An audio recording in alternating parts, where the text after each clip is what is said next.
नमस्कार. BMS second year अगततंत्र एवं विधिवैद्यक या विषयातील आज आपण पर्सनल आयडेंटिटी या टॉपिकच्या नोट्स पाहणार आहोत.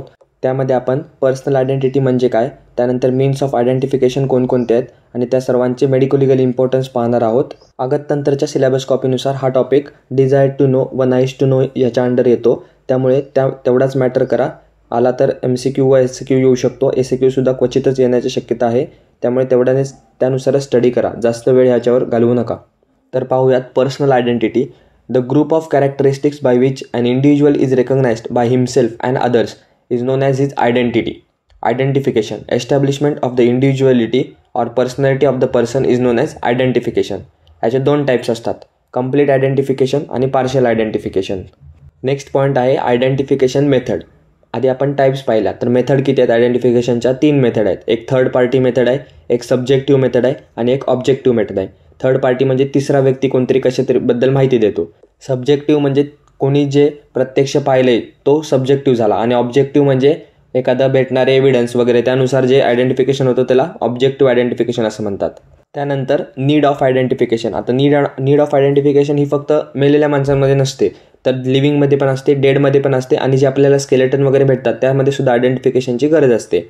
आता नेक्स्ट पॉईंट आहे points or means of identification. तर हे तुम्हाला पॉईंट्स माहिती पाहिजे की आयडेंटिफिकेशनचे कोणते कोणते पॉईंट्स आहे. तर race, religion, nationality and language, sex, age, general development, moles, scars, tattoos, handwritings and signature, hair, dactylography आणि DNA फिंगरप्रिंटिंग. हे आहेत मीन्स ऑफ आयडेंटिफिकेशन. म्हणजे ह्याच्याद्वारे आपण आयडेंटिफिकेशन करतो. आता आपण फक्त सिलेबस कॉपीमध्ये जे पॉईंट्स दिलेले आहेत डिझायर टू नोचे त्याच्या नोट्स पाहणार आहोत. त्यामध्ये age estimation by the teeth म्हणजे दातांवरून एज कसं ठरवायचं. तर टेम्पररी टीथ इरप्शन कधी होतं? लोअर सेंट्रल इन्सिजर्स 6 ते 8 महिन्यांमध्ये, अप्पर सेंट्रल इन्सिजर्स 7-9 महिन्यामध्ये, लॅटरल इन्सिजर्स 9 ते 11 महिन्यांमध्ये, फर्स्ट मोलार्स 12 ते 14 महिन्यामध्ये, कॅनाइन्स 16 ते 18 महिने आणि सेकंड मोलार्स 20 ते 24 महिने. अशा प्रकारे कंप्लीट टेम्पररी टीथचं इरप्शन 2-2.5 वर्षापर्यंत होऊन जातं. आणि परमनंट टीथ इरप्शन कधी होतं? तर फर्स्ट मोलार 6 वर्ष, सेंट्रल इन्सिजर 6 ते 7 वर्ष, लॅटरल इन्सिजर्स 7व्या-8व्या वर्षी, सेकंड मोलार 12 ते 14 वर्षी, कॅनाइन्स 11व्या-12व्या वर्षी, प्रीमोलार्स 10व्या ते 12व्या वर्षी, थर्ड मोलार 17 ते 25 वर्षापर्यंत आणि कंप्लीट परमनंट टीथचं इरप्शन 14 वर्षाला होऊन जातं. अशा प्रकारे आपण टीथवरून एस्टिमेट करू शकतो की एज काय आहे. नेक्स्ट आहे age estimation by the ossification of the bone. Bone age is based on the appearance and fusion of ossification centre. कसं ठरवतात? तर त्याच्या ऑसिफिकेशन सेंटरच्या ऑसिफिकेशन फ्युजनवरून आपण त्याचा एज ठरवतो. आता ऑसिफिकेशन सेंटर्समध्ये काय आहे तर lower end of femur 9th month इंट्रायुट्राइनला ऑसिफाय होतो, अप्पर एंड ऑफ टिबिया बर्थच्या वेळेस, हेड ऑफ फिमर 1 वर्षांनी, लोअर एंड ऑफ रेडियस 1 वर्षांनी, कॅपिटेट अँड हॅमेट 3 मंथ्सपासून ते 1 वर्षापर्यंत. सगळे कार्पल बोन्स हे 8 वर्षापर्यंत ऑसिफाय होतात आणि एपिफायशियल फ्युजन कंप्लीट होतं by the 25 years of age. अशा प्रकारे ऑसिफिकेशनद्वारा बोन एज आपण ठरवतो. नेक्स्ट आहे age estimation by the secondary sexual characters. It is used mainly for the pubertal and adolescence age. हे कधी वापरतो आपण? शक्यतो जे प्युबर्टी किंवा ॲडोलसन्स एजचे आपल्याला जर व्यक्ती वाटत असेल तर तेव्हा आपण ही मेथड वापरतो. त्यामध्ये मेल आणि फिमेल असे डिस्टिंग्विश केलं आहे. मेलमध्ये 12 ते 14 वर्षांमध्ये टेस्टिक्युलर एनलार्जमेंट, स्क्रॉटल थिनिंग, 14 ते 16 वर्षामध्ये प्युबिक हेअर्स कोर्स होतात, पेनिस एनलार्जमेंट, व्हॉइस चेंजेस होतात, 16 ते 18 वर्षामध्ये ॲक्झिलरी हेअर, फेशियल हेअर आणि after 18 years fully developed secondary sexual characters दिसतात. तसं फिमेलमध्ये 10 ते 12 वर्षी थेलार्च, स्पार्स प्युबिक हेअर, 12 ते 14व्या वर्षी मेनार्च, कोर्स प्युबिक हेअर, 14 ते 16व्या वर्षी ब्रेस्ट एनलार्जमेंट आणि ॲक्झिलरी हेअर, 16 ते 18व्या वर्षी fully developed secondary sexual characters असतात. अशा प्रकारे एजनुसार सेकंडरी सेक्शुअल कॅरेक्टरनुसार आपण एज एस्टिमेट करू शकतो. आणखीन एक कॅरेक्टरिस्टिक आहे ज्याच्याने आपण एज एस्टिमेट करतो ते म्हणजे जनरल डेव्हलपमेंट. जसं की फॉन्टनेलचं क्लोजर, पोस्टरियर फॉन्टनेलचं 2ऱ्या-3ऱ्या महिने होतं, त्यानंतर अँटिरियरचा 18व्या महिन्याला होतं, हेड सर्कम्फरन्स हा जन्माच्या वेळेस 34 सेंटीमीटर असतो, ओल्ड एजमध्ये स्किन व्रिंकल होते, ग्रे होते, लॉस ऑफ मसल मास होतं, त्यावरून सुद्धा आपण एज एस्टिमेट करू शकतो. सिलेबस कॉपीमधील जो नेक्स्ट पॉईंट आहे तो आहे medico legal importance of age, tattoo marks and occupational marks. तर age determination is crucial in many legal and forensic situations. It helps in the identification of unknown dead body किंवा living person. म्हणजे एखादी body जर आपल्याला भेटली तर आपण त्याचं एज काढू शकतो. त्यानंतर age is helpful in the marriage laws. जर चाइल्ड मॅरेज होत असेल तर तिथे सुद्धा एज इम्पॉर्टंट असतं. त्यानंतर age is helpful in the employment. जर चाइल्ड लेबर कुठे होत असेल तर त्यावर ॲक्शन घेण्यासाठी एज इम्पॉर्टंट आहे. helpful in the sexual offense cases under the POSCO Act. Tattoo marks help identify the dead bodies and missing person. Tattoo may reveal the clues like name, initials, religion, gang symbols etc.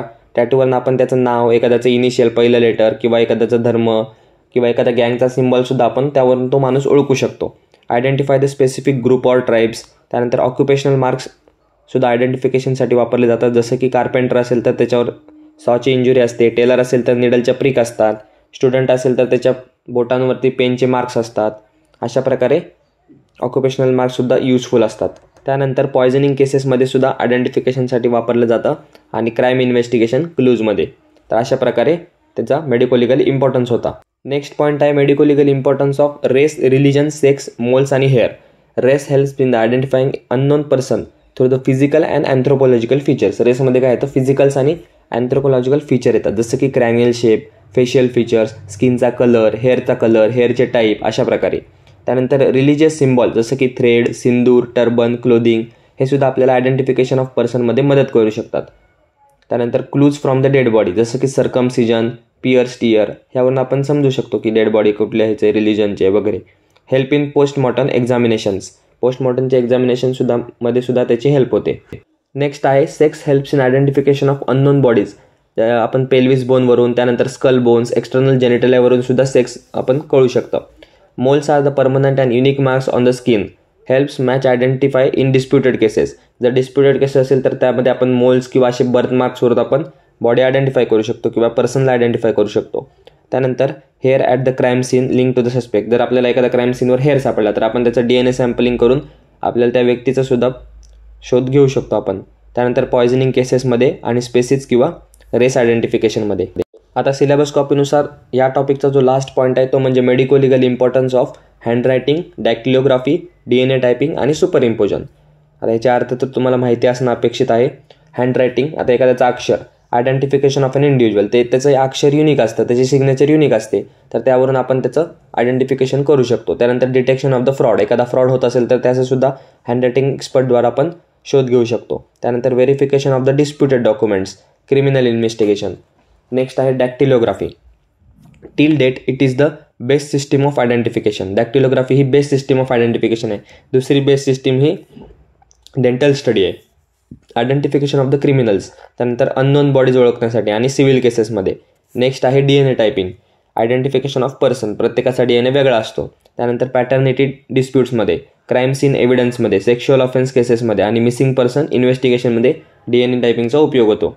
Super इम्पोजनमध्ये काय आहे तर identification of the skeletal remains. एखादं जर skeletal remains आपल्याला सापडलं, एखादे हाडं सापडली तर त्याच्यावरून कसं काढायचं की कोणाची आहेत काय, तसं. Matching skull with the photograph. एखादा स्कल फोटोशी कम्पेअर करून तो स्कल सापडला आणि त्याचं चित्र आपल्याला करायचं आहे की कोणता माणूस असेल, कसा फेस असेल, तर ते सुद्धा आपण सुपर इम्पोजिशनद्वारा करू शकतो. नेक्स्ट आहे लिगल आणि कोर्ट केसेस आणि शेवटी फॉल्स क्लेम्स. तर अशा प्रकारे या होत्या पर्सनल आयडेंटिटी ह्या टॉपिकच्या नोट्स. व्हिडिओ आवडले असल्यास चॅनलला सबस्क्राईब करा, व्हिडिओला लाईक करा, तुमच्या इतर मित्रांमध्ये शेअर करा. वेळ खूप कमी राहिलेला आहे, स्टडी खूप करायचा आहे, तर व्यवस्थित स्टडी करा.